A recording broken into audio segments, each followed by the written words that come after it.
Life is hard. What would your future self thank you for? Making it through the spring market and future economic uncertainty. Okay, let's talk about it. My name is Lorenzo Cabison. I'm a realtor here in Calgary, and I've been in real estate for the past 8 years. And if this is your first time on the channel, welcome. We're going to talk about what your future self will thank you for. You got to choose the right heart. Okay, simple story here. If you kick the can down the road, it's just going to get harder and harder. Okay, so let's talk about doing the right thing now and what that looks like.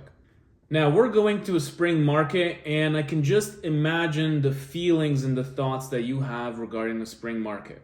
It's too busy, it's too chaotic, and prices are too damn high. Okay, but let's talk about it, because there's basically only two options, and they all depend on you and what you're comfortable in. Are you okay to operate in a busy, quick environment with lots of options, or do you want to operate slower with less options and getting a better price? Okay, so let's talk about option one. Before we do, we gotta do a little bit of education, a little bit of context, okay? So traditionally, January and February are slower markets in the overall yearly real estate cycle. Then we have the spring market, that's 2 to 3 months, really busy, lots of action, big price bumps. Then we have the summer, that's slower, everyone's traveling, moving, doing this and that. We're enjoying the weather, right? Because we don't have a lot of summer here in Canada.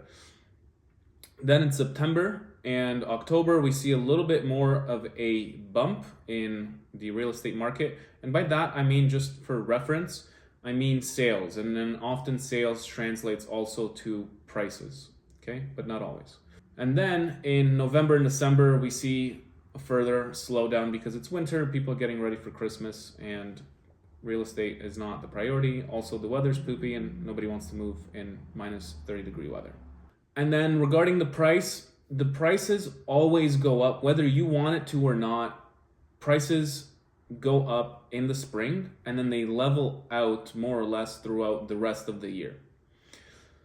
So just know that you're not actually overpaying in the spring. You're just setting the benchmark going forward.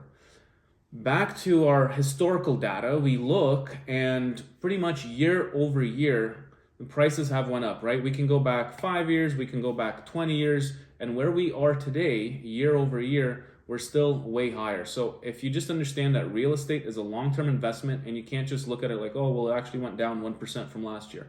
Okay, don't worry. The next year it's going to go up 6. It's going to make up for the difference, right? And most people's mortgage terms are 2 to 5 years, right? So over that 5-year period, the likelihood that you're going to be up is very, very high. I'm not going to say 100% because there's nothing guaranteed other than death and taxes. You guys know this.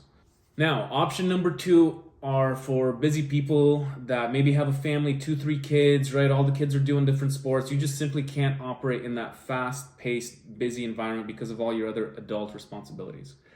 And so you might be looking over the summer period or September, October, November, December.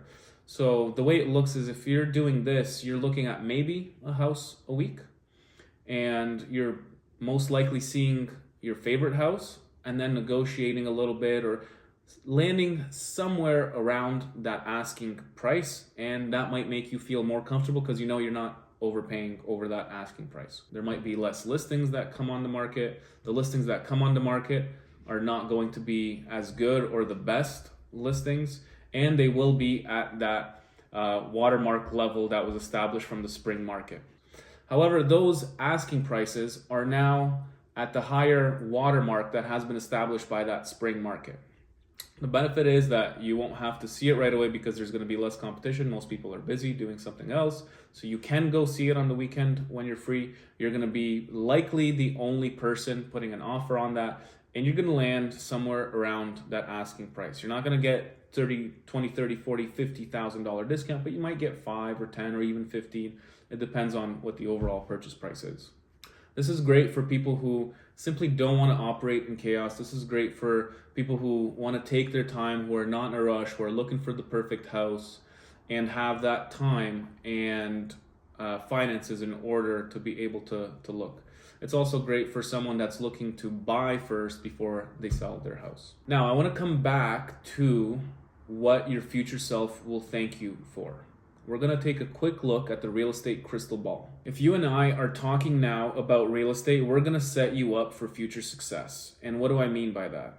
If you're looking now and you're finding the right house in the spring market, or even right after the spring market, you're locking it in, you should lock in a variable rate, because the likelihood that interest rates are going to go down is very high, because we have tariffs coming in, which is going to slow down our economy. And in order to stimulate the economy, we've already seen lots of talk about aggressive rate cuts. So you get a variable rate, the cuts come in, once it bottoms out, then you lock it in for 2 to 5 years, whatever you're comfortable with for when you're ready to renew again or make a move.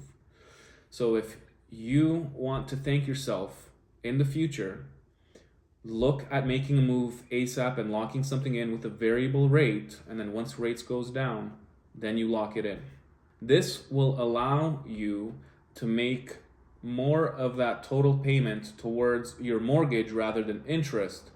And then we're going to talk about the benefits of paying down your actual mortgage in the next video.